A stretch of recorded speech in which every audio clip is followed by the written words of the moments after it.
what it's like being adopted without a father, raising a daughter, and all of that when it comes to having a birthday party and meeting other parents and getting everything organized and all those nerves and adrenaline that is coursing through your veins and trying to make sense of it all. This week on Life of the Lost, we're going to get into Maya's 8th birthday and everything surrounding that day leading up to the most fear-inducing moments for me personally. Without further ado, let's get into it.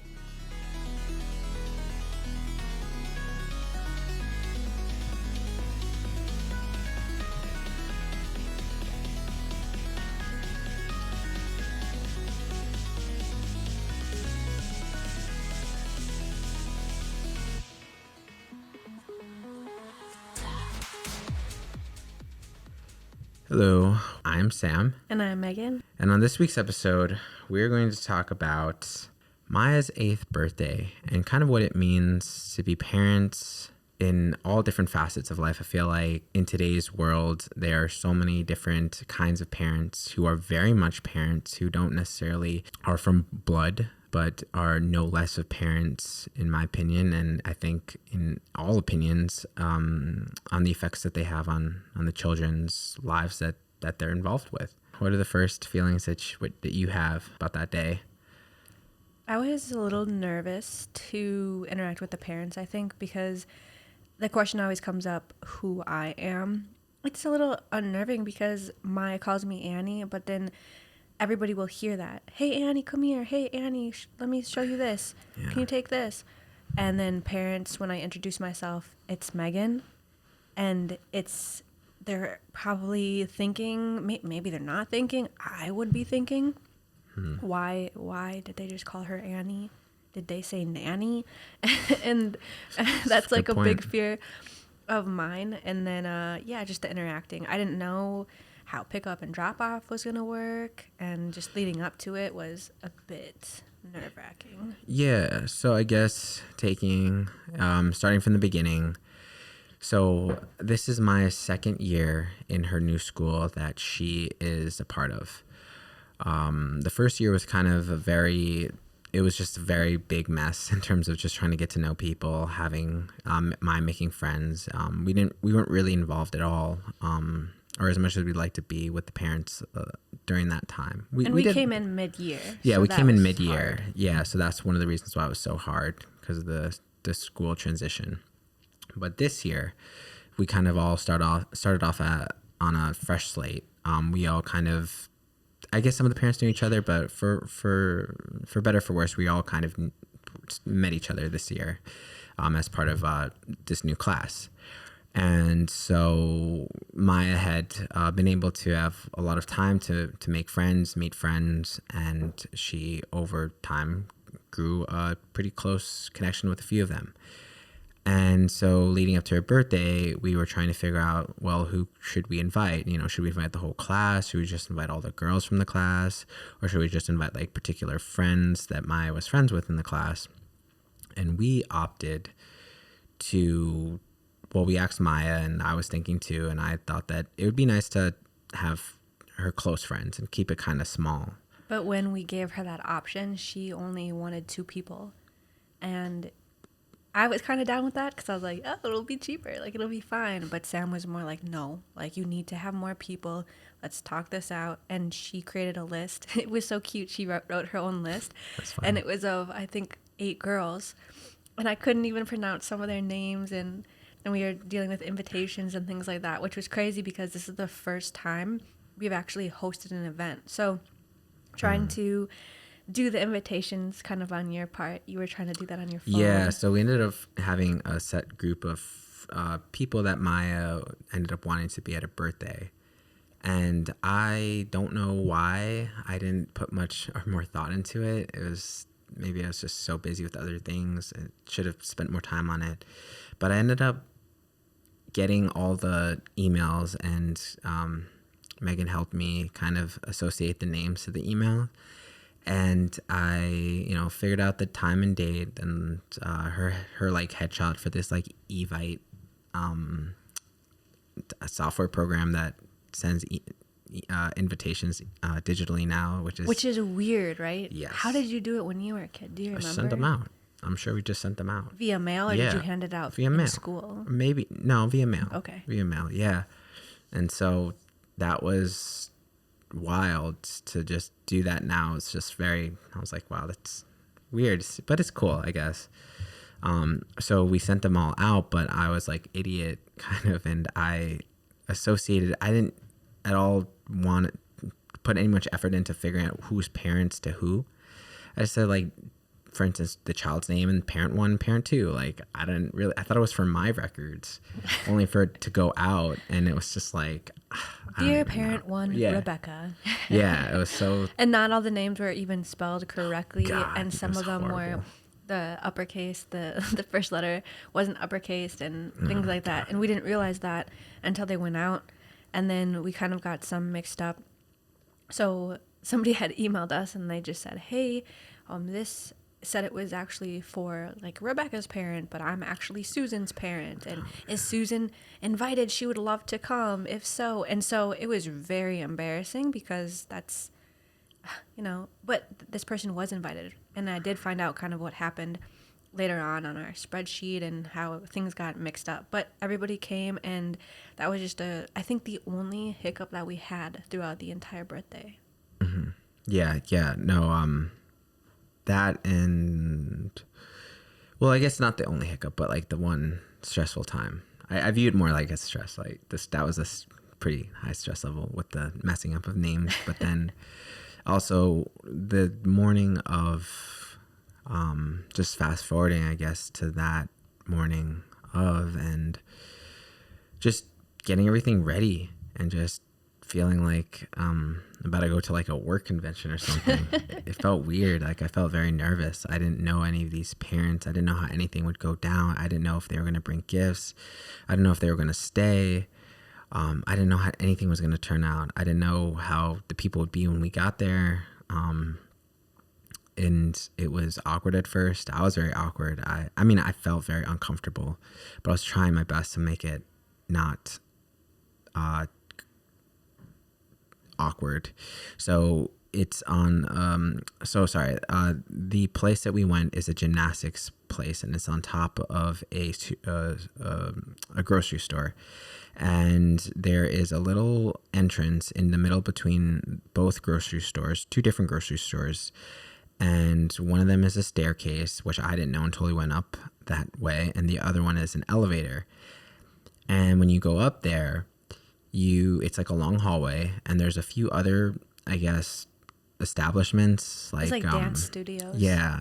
And ours was kind of like a little window door, and you walk in, and to your left is the reception area where the helpers were, and to your right is a little area where the kids were. It was tables were set up, so for pizza and for cake later on, and there were some chairs kind of sprinkled around where I guess parents and other kids potentially could sit, and even further past the tables on the right, there was a giant window like screen that you could look through, and there was the jungle gym, or the gymnastics gym, and there was like balance beams and gymnastic, what is it called, the flip with the, where you can flip off of them, you can hang and spin. Yeah, the bars, yeah. And it was very open. I liked it. It was there was a lot of windows, and definitely I had apparently had a birthday there when I was little, which is one of the reasons why I knew of it. And also it wasn't that expensive. It was very expensive, but not compared to the other places that were options. One of the reasons why we chose that place was because of the location. I felt as though it should be good that we find a place that is close in the neighborhood. So because I know everybody lives in the neighborhood, so it felt like it'd be easier for everyone to get to. It wouldn't be like such a hassle. And thank God, because it was so cold that day too. It was, I think, the coldest day in New York City, and I think it broke a few records. It was freezing. Yeah, and that I did not dress properly, but I'm happy that everybody, I'm happy that Maya and her friend was great. We actually had one of her best friends come over a little earlier just to spend a little time with her before we went over, which was nice. It kind of got the jitters out. Yeah, And yeah, having to talk definitely. to a parent and Yeah, and we all kind of went in there as a group together, and it felt really nice. I felt did. whole, like this is my squad. We're coming in, like Yeah. because walking into the place, I didn't know if there was. We did go about 15 minutes early, and once it hit, I think the birthday party started at 3:15, and once it hit 3:15 and only one person was there, I got a little nervous, and I went back into my email just to make sure, okay, do we have the right date? Because not that I think that everybody needs to be exactly on time, but it's just that fear, that initial fear of, oh my God, what if we completely botched this entire thing and it wasn't just the names, it was the date, maybe it was the location, and I was triple checking everything. But then it was really nice because a plethora of little girls and their parents started showing up. Yeah, and I was always thinking too, like, I don't always want to be the first people to show up, so I'm sure everyone's feeling the same, which is why there was a delay, which is why I'm thinking now, like, if we're planning something, I'd probably put it 10 minutes in advance just in case, just a wiggle room, because just so if it's a certain time allotted too, it'd be nice to have everyone there when that time is there, but it's all good. And that's kind of how ours was. It was about 90 minutes, Mm-hmm. you say 2 hours max. Yeah. Which was nice, and they had it all planned out for us. Yeah, I thought in the beginning, they weren't doing anything. I was like, oh damn, there's no structure. What the hell?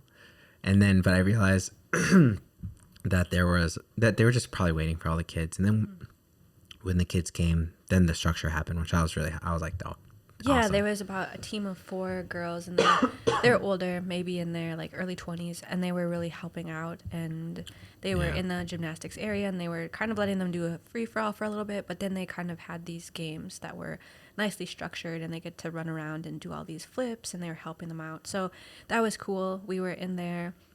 Well, I wasn't in there. You were in there, and Yeah.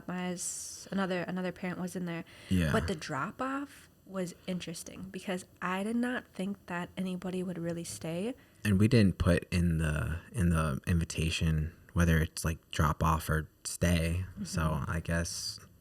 And yeah, maybe it's interesting. Next year for sure, I think in the invitation we'll put if we're going to have food and cake or not, if we want presents or not, and if it's drop off or not. Yeah, and I know that when we went to the other place, it was like drop off. So.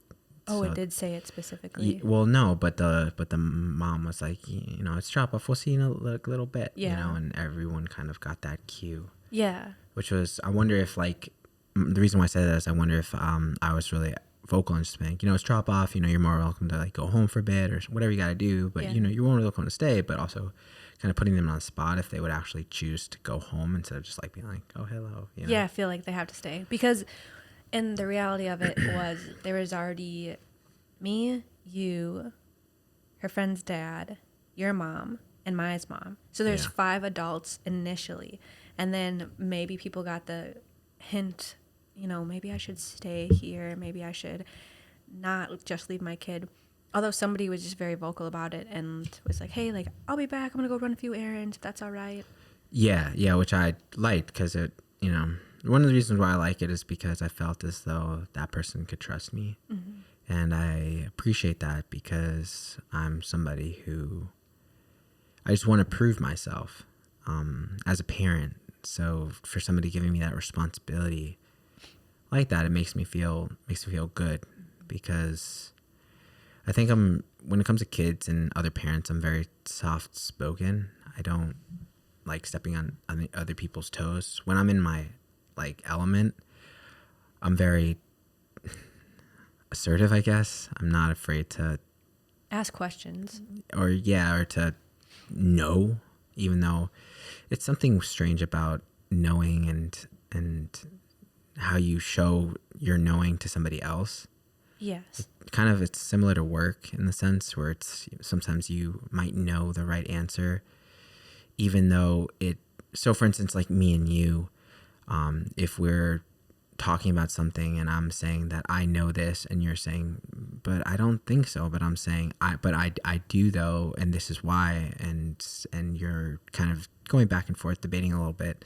It's different between, I guess, being in a workplace too. For me, being in a workplace, I'm more of a person that just says, okay, yeah, you're right. Yeah, okay, I'll change that, you know? Yeah. But me in not the workplace, I'm very different.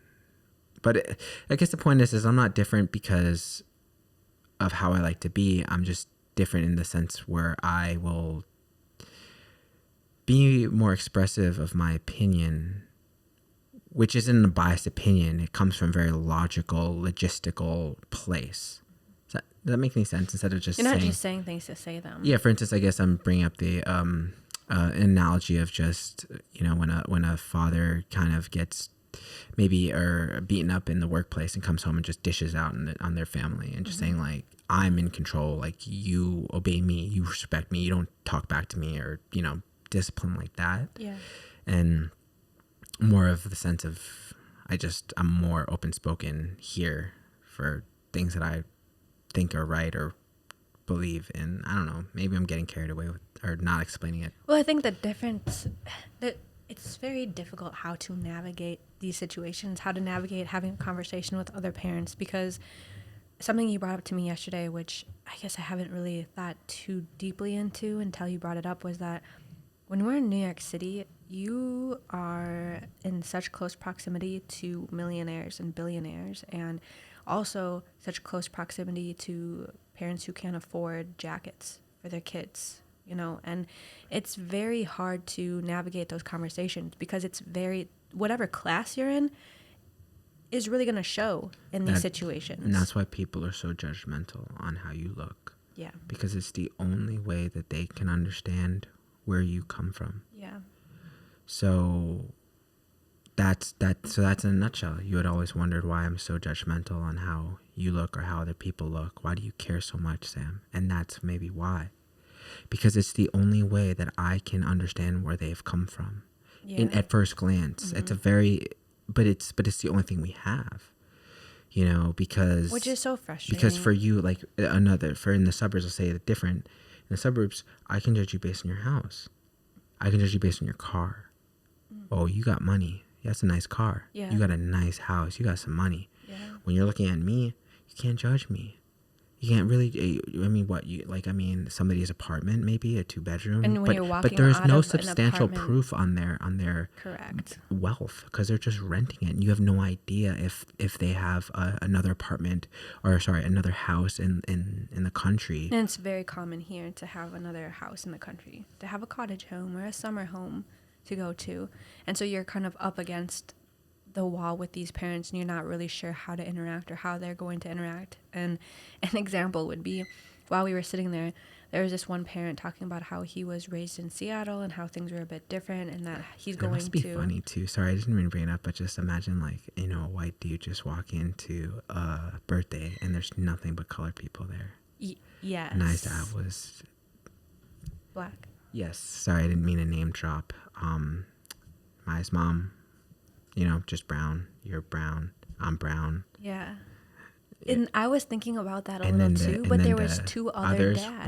were There different was color one too. black and there was another one who was Brown. yeah. Brown. You know, just darker skin, different minorities, and it was just interesting because for once those two were the minority. Yeah, and they sat together. Yeah. And they were just awkward together talking about how they're going to Paris. And not that that's awkward, but it's a different, like, kind of luxury. It's a different kind of life to be able to talk about things differently. And, right? I always have sorry, I didn't mean to get super off topic, but just speaking on that, I was thinking about that a lot, actually, on my off time. I was just thinking.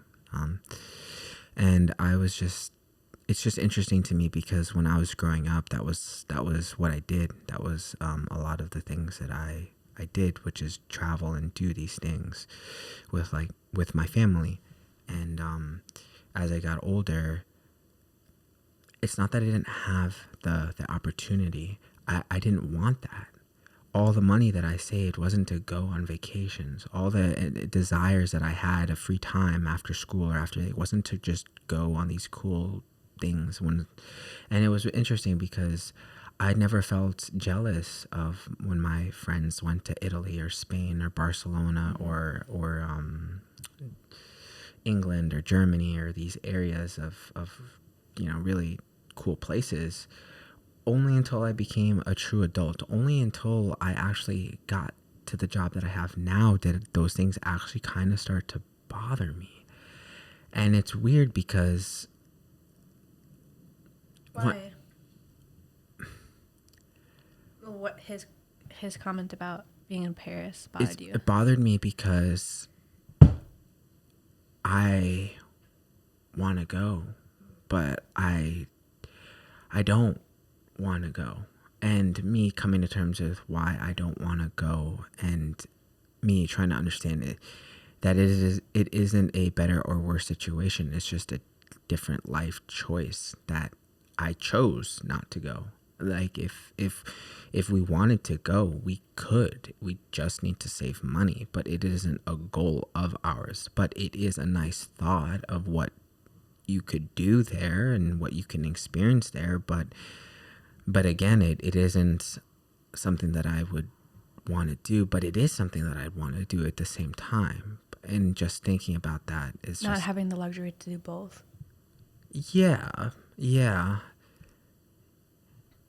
But we don't really know where this person is coming from, though, too. So an example would be we have no idea if that's all he does in his spare time is to maybe think about travel or read about travel, and that's kind of his hobby, where you on your spare time, that's not your hobby. You have other things that you aspire to be, and you put that money towards that, yeah, for better or for worse. But that, it does provoke, a kind of jealous feeling, not knowing. It's the unknown, and I think that's the hardest part about this whole thing is the unknown of how each parent is going to interact, or how they get along, or what's going to happen. Because it was interesting how people kind of grouped off to the side, and two parents grouped off to the side because their kids primarily hang out together even before any of this.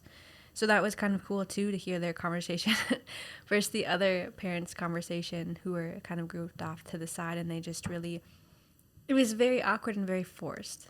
They were kind of two loners, and that's all right.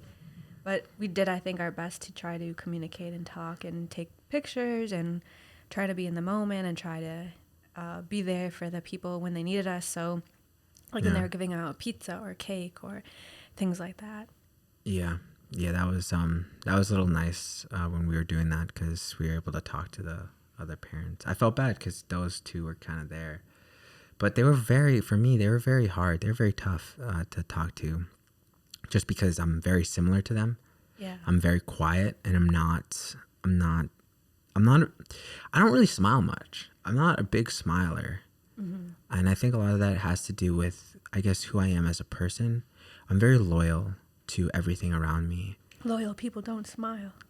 No, to the point where it's you personally, to me, you need to earn my kindness. Yeah, you need to, and that's maybe why me and my best friend's dad are so close, because we really earned each other's respect. Well, I can't, minus his, but like I can only talk about myself. He really earned my respect in a lot of different ways very soon off, which is why I was so open and willing to hang out all the time and do things all the time, because of that. And I get very close to that. And I'm not, it's really interesting. I'm not quite sure what makes people bond with other people. And even when it comes to me in general, like what makes me bond with somebody else.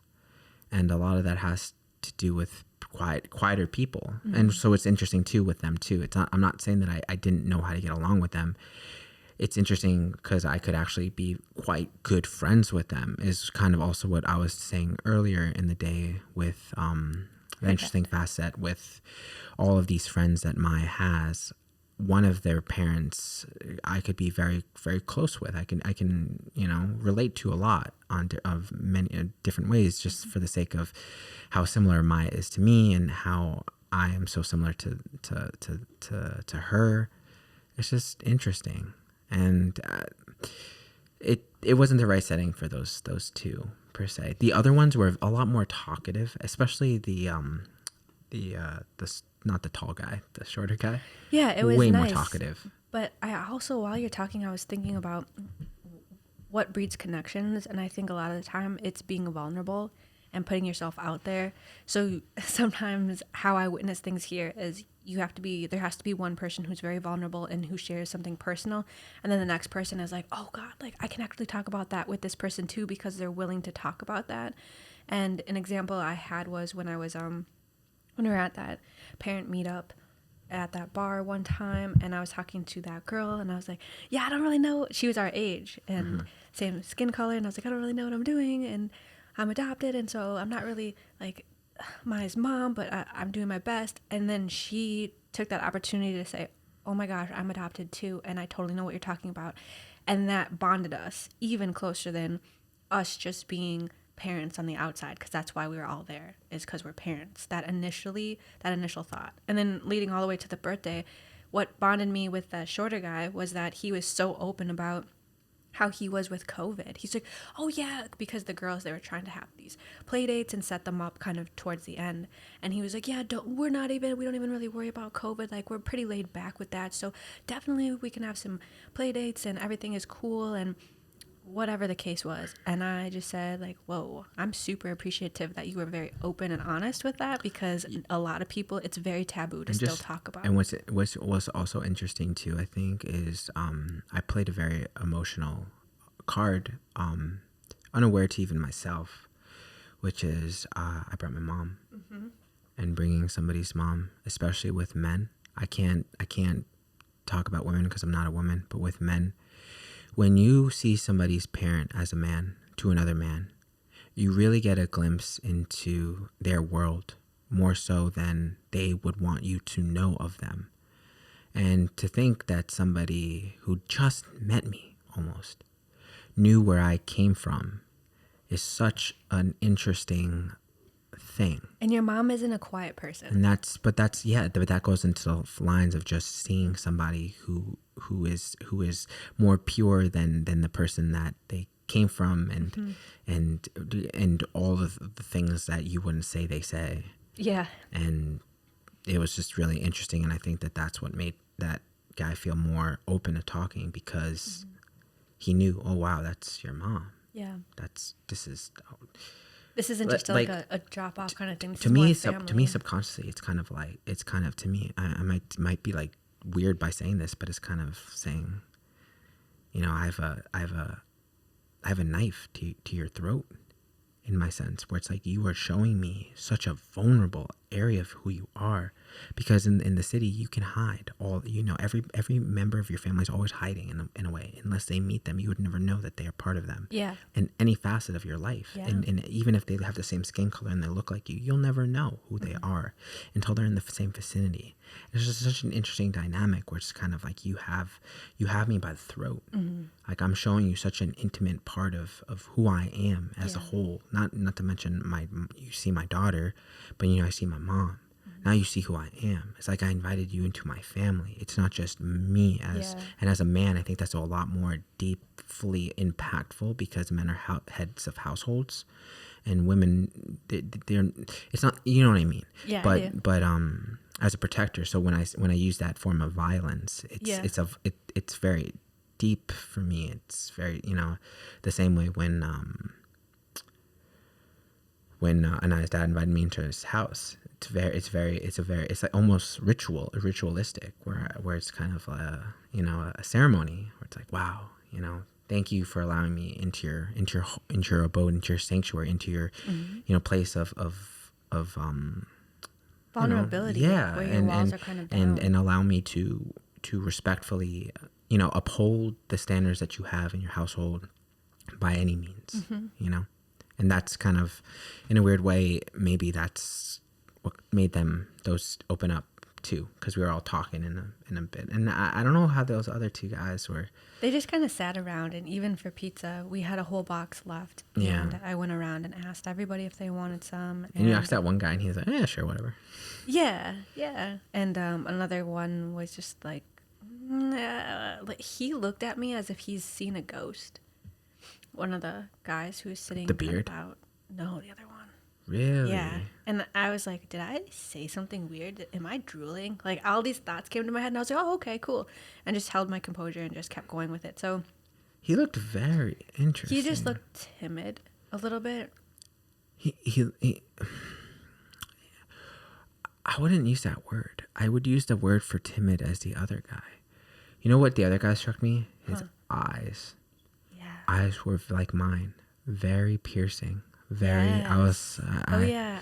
I was I very think you're interested right. in I him, think you're right. more than the other guy. The other guy was just kind of But like. you could get along with that guy. He was a little bit more open. The guy with the beard is just a little bit more open. But the long story, or the short story, is that you're in this room with different dynamics, and you're trying to just get along and trying to multitask with making sure all of these girls are figured out because they were goofing around with water at the table. Oh, you and know shit what's funny?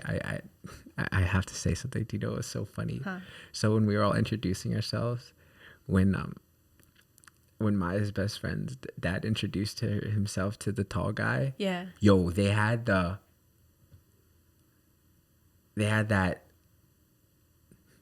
I have no idea what you're trying to say. You're just bobbing your head up and down. Like that like embrace, like that That cultural embrace. I embrace, seen yeah. it. They went like, "What's going on?" Yeah. I'm not. Yo, I never saw love that that. voice in him ever until I seen that with that. both of I them. was like, Yeah. They're both black, and so it was nice. it was like the Chappelle, not the Chappelle, Keel and Peele, when he's the president, and he's just like, I don't think I've seen that one. and he's walking, he's like, "Oh, thank you very much." And then he Very gets to much. the black He's guy. like, "Oh, my brother." And then he's like, "What's going on?" Yeah, I'm not. It wasn't like that, but I Yeah. did notice it. They Well, there's definitely a comfortability when it comes to that. And I felt myself more geared towards the colored people too this time because the two white guys just kind of sitting out. It was a bit unnerving to be around them, I guess because they weren't as predictable as the other ones and they weren't as open. But overall, it went really nice, and it was nice because the people helped us with cutting the pizza and doing the cake, so we were allowed to talk a little bit more and mingle a little bit more with the parents. Yeah. And kind of get that down. And it sounds like this was an entire day's worth of talking and mingling, but no, it was only about 90 minutes. But in those 90 minutes, I think we were just so nervous. Mm-hmm. Yeah, and it felt like it felt like the entire day. But after, I felt so relieved. Yeah, and you were very much like, oh, I can't believe that happened. I can't believe that happened. I can't believe it's done. I can't believe, like, it was funny because I guess I didn't realize how nervous you were until it was over and you kept repeating that. And You should have, when you went to the bathroom, I did that like Really? 10 more times with Maya's mom and her best friend's dad. And I didn't even ask them. I wondered what they would,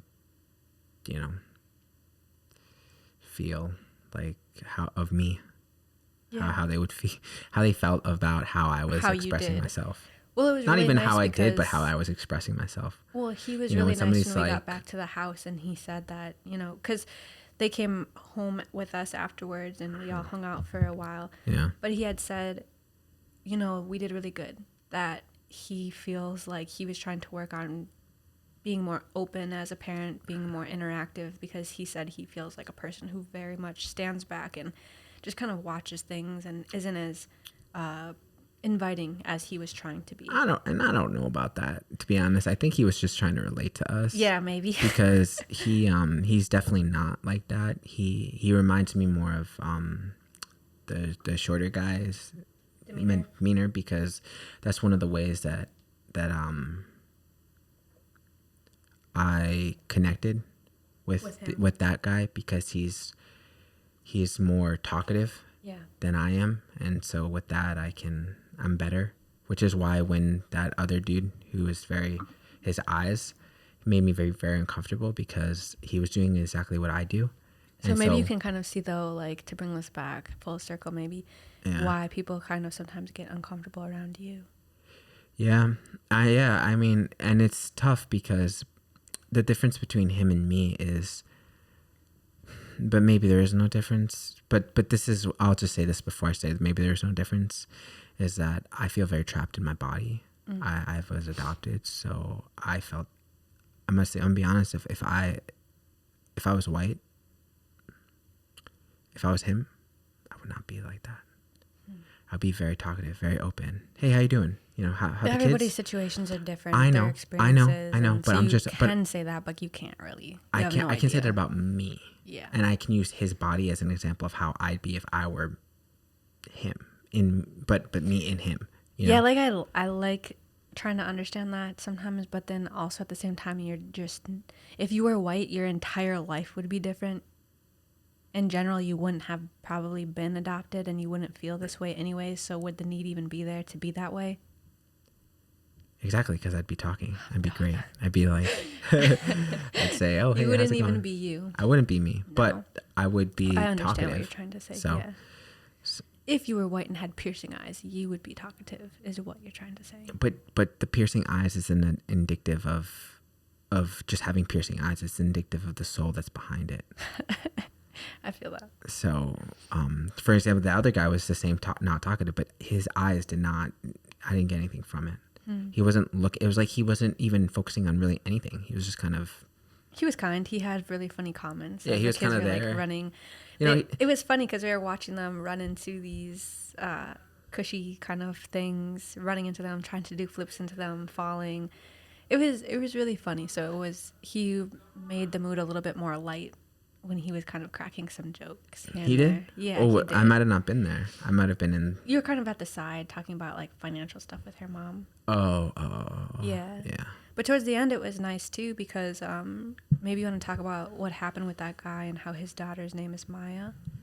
Oh yeah, he was just asked me why I named my daughter Maya, and I kind of told him that I named. There was a few things that came to mind, but I guess the most important one that came to mind was one of the main reasons, which is there's somebody in college who I really looked up to in my class, and yeah, she was really artistic, very creative, thought outside the box, really owned her own craft of whatever medium she was working with, like paint or the computer, and infusing both. And she made it seem so effortless, and she really, when it's like any kind of profession, they just make it look easy. That's how good she was. She just made it look easy, even though it was stumping her, and even her A+ grades just wasn't indicative of how she felt about the piece. It wasn't good enough. It needed to be. There was something about it, and she would always say that. And she'd be like, "Oh, well, I'll get it next time." Kind of like very, very much so of how I envisioned having a daughter, just being very, very, very fierce, very, very determined, but also very, very. Whatever, I'll do it next time. In the same breath, that's how I wanted her to be. I wanted her to be so, like a mad scientist, like a mad artist.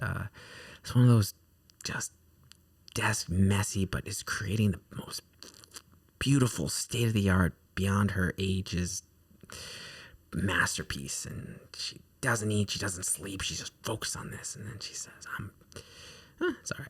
Puts it down and just goes have go sit with a friend. You want to get some lunch at a Burger King or something? Something like that. Like super, just very like floaty. But floaty with a purpose, anchored down somewhere, floating. And that's how I envisioned it. So when I was aware of Maya to be, that's the first person I kind of thought of. And what's funny is that maybe that classmate was just the start of it. Of what I envisioned that name to be for me, because I had no idea her personal life or anything, but I had a vision of who I wanted Maya to be, and she was the start. And maybe she, you know what I mean. So maybe she didn't. Maybe she was too hard on herself in that I didn't know, but the fact that I wanted what I just explained to you to be Maya, to be when she's older, is the whole rounded picture of her name filled out. On top of, she's half Mexican, and Mayan is kind of a fun play on Maya and where she comes from. And also to bring it back, The That's my explanation to that father. And then the father had said, "Oh, I thought it was something in Hindi." And we were saying, "Oh, what's the significance in that?" And he said that in Hinduism, Maya is I think he said a realm or a state of being, where the world is an illusion. Yes. And it's not what it seems. Mm-hmm. And I was like, yeah, count me in on that. Yeah, it was really deep and very beautiful. Yeah. And that, I really like that. So that's another reason why Maya's named Maya now. Just picking up things as you go. Yeah. And that's one of the beauties of it. That I guess that's who I am at the root too, because that's one of the reasons why I got tattoos in the first place. And that was one of the reasons why I was okay with having them until now, because regardless of how I felt about them later on, I felt strongly enough at the time to get them. And, well, that, except one, I guess, because that wasn't for me. It was more for an idea. So I can exclude one, and you can do that because you can control your life. So, I can. Justifying why you did or did not do something. Well, is it justification, or is it just feel like choosing? I think you can just decide and say like, I loved everything I did except one. Yeah. I made a mistake. Sometimes we don't have to justify. Sometimes we do. But the reality is that it truly wasn't something that I wanted. So therefore, it truly couldn't have been something that would follow along the lines. You're right. I did it, and that was a selfless act. I did it for the community, and less for the You want to talk about it? Not really, because it's another time. Yeah, no, I know. It's a time past, long gone that.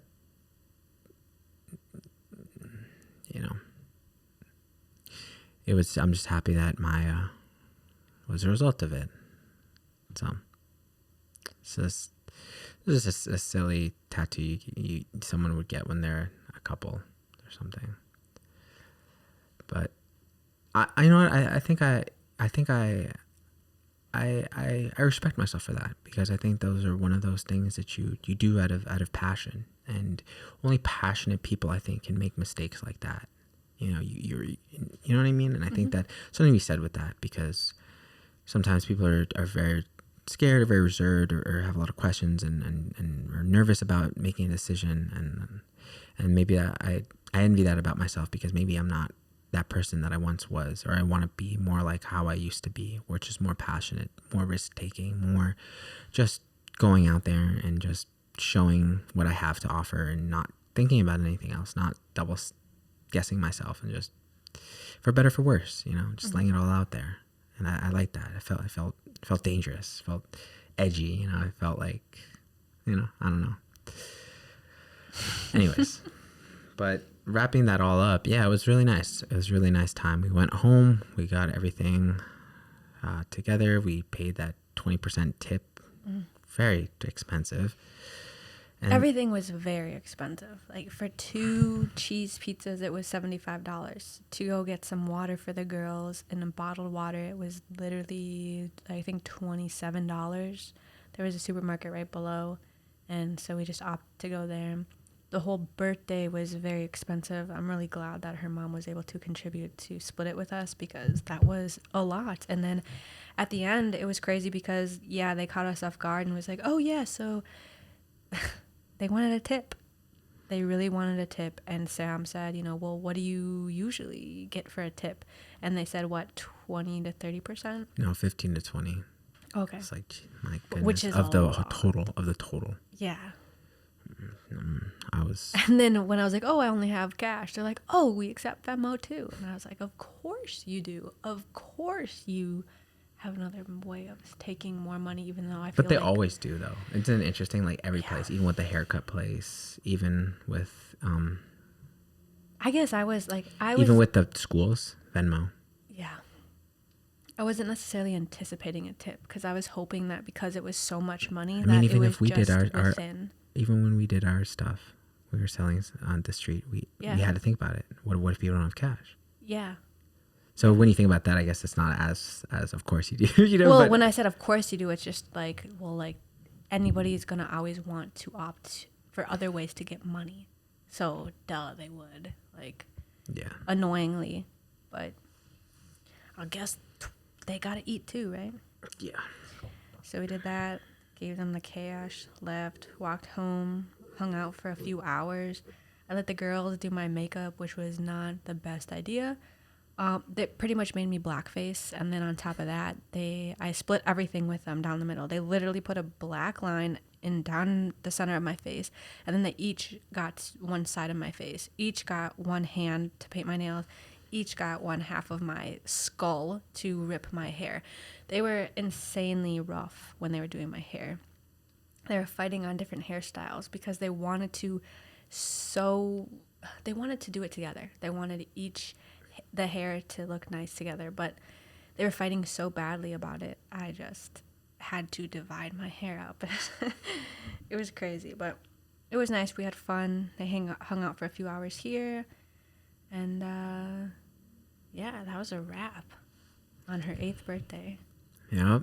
I learned a lot of things. And How do you feel about my being 8 years old? I don't know.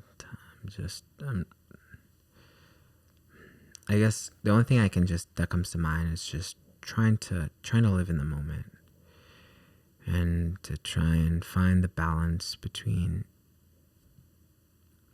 dedication, determination, but not burn out, not take things like too seriously, and just be able to just try and have like a little fun in the process of all this, very, focus on the task at hand, understanding the bigger picture, understanding the goal. Because I get very scared, I guess, about looking too much in the past and looking too much in the present, future. With when it comes to Maya. Mm-hmm. I'm just really trying to just try and remind myself more that, this time won't always be. Mm-hmm. And that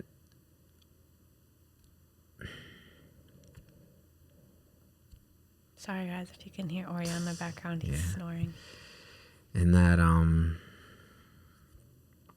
just to really take it all in, just to be grateful that maybe in the future I don't know, something horrible might happen, and you'll face horrible adversity because of it. You'll grow and all that bull crap.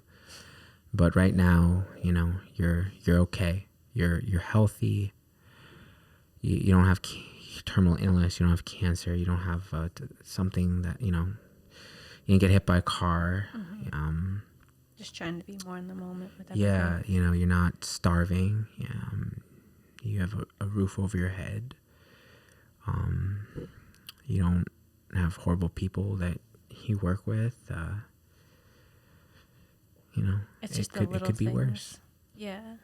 But thinking about that, it's so silly where it's like, oh yeah, like, yeah, I mean, I guess, but like the more you think about it, like anything, the more deeper it hits you in different ways on different days. So the more you do it, the better you'll get rewarded for, not rewarded, but better you'll understand it. Yeah.